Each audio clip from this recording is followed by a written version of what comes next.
আমরা বাঙালিদের যে কোনো দেশেই যাই, যেখানেই যাই, বাংলার কালচার, বাংলার ঐতিহ্য আমাদের পিছু ছাড়ে না। এই বাঙালি প্রোগ্রামগুলোকে আমরা উপভোগ করার জন্য পর্তুগালের মাটিতে আমাদের গ্রুপ আছে, বাংলাদেশি ফ্যামিলিজ ইন পর্তুগাল। বাংলাদেশে যত পরিবার আছে পর্তুগালের মাটিতে, সবাইকে এক করার জন্য আমরা প্রত্যেক বছরেই আমাদের বৈশাখ, ফাল্গুন অথবা যত প্রোগ্রামগুলো আছে আমাদের দেশীয়, সবগুলো করে থাকি। সারা বছর আমরা পর্তুগালে থাকি এবং তাদের কালচার, কৃষ্টি এবং সব কিছু ফেস্টিভ্যাল দেখি।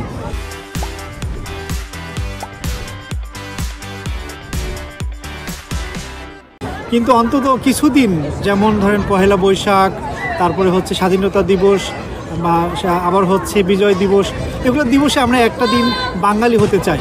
সেই উপলক্ষে আজকে সবাই একত্রিত হয়েছিলাম এখানে শুভ নববর্ষ পালন করার জন্য। সকালে এসেছি, পান্তা ভাত খেয়েছি, ইলিশ খেয়েছি এবং আরও অনেক কিছু মজার ভর্তা খেয়েছি এবং এখানে প্রায় 200 ফ্যামিলি এসেছিল। পর্তুগালে যে আমাদের খুব আনন্দের অনেকগুলি দিবস পালিত হয়, তার মধ্যে পয়লা বৈশাখ একটি, এবং পয়লা বৈশাখে এই আমাদের বাংলাদেশি ফ্যামিলির যে আয়োজন, এই অনুষ্ঠানটি আসলে একটি বাংলাদেশের সিম্বল হিসেবে কাজ করছে, আমাদের কৃষ্টি কালচারকে তুলে ধরা হয়েছে এবং অনুষ্ঠানে এসে আমার খুবই ভালো লাগছে। আবহমান বাংলার ঐতিহ্যবাহী পয়লা বৈশাখ আজ শুধু বাংলাদেশেই সীমাবদ্ধ নয়, সারা বিশ্বে এবং ইউরোপের প্রতিটি দেশেই পয়লা বৈশাখ উদযাপন করা হয়। আজকে পর্তুগালের বাংলাদেশি ফ্যামিলিজ ইন পর্তুগাল এই গ্রুপের যে পয়লা বৈশাখে উদযাপিত হয়েছে আলবিতো পার্কে, এটি অবশ্যই অভূতপূর্ব একটি সাড়া জাগানোর অনুষ্ঠান।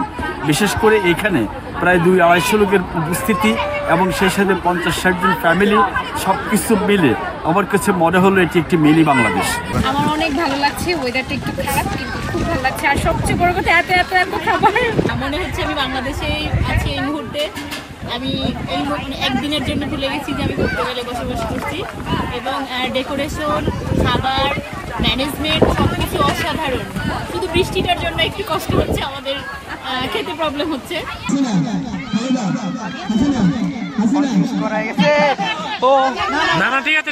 ঠিক আছে।